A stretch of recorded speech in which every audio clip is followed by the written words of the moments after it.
That's what you need to know about the question. Each of you are artists in this class because something scratches at you. And your favorite days are when the thing that's scratching at you actually come into your life and you get to go do those productions. Wow, this was really scratching at me.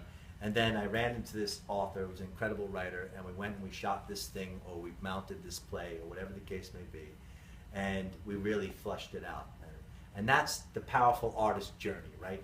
Where you're able to have those type of experiences as you go. And you say, this was getting under my skin, and we found some people, and I found my peeps, and we went, we looked at it, and we discussed it, and that's where we are.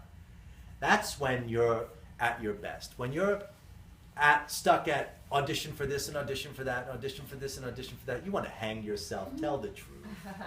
You want to jump out of a first story window because you really want to live. And I understand, but still you should jump.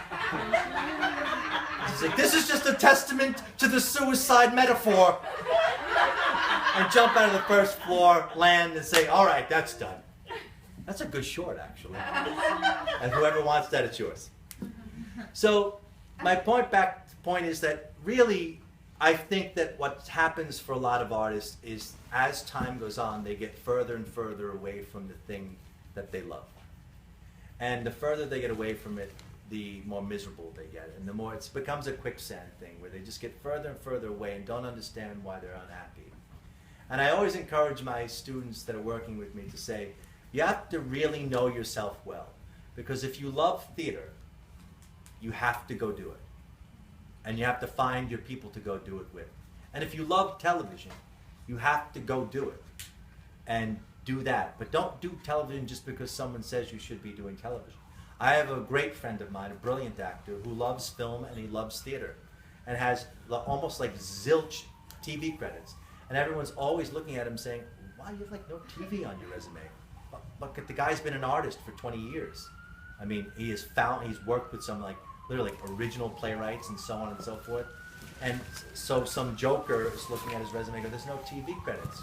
Yeah, because I've been doing art for 20 years. And I've been making art house films and all this other stuff. So what are you missing? You can't be everywhere. You have to make choices. No one got mad at Brando because he never went back to the theater. He just said, I'm done. I don't want to do it anymore. It's not me.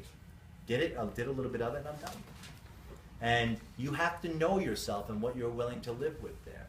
So I can't encourage that for you enough. Whatever that is for you, you find it.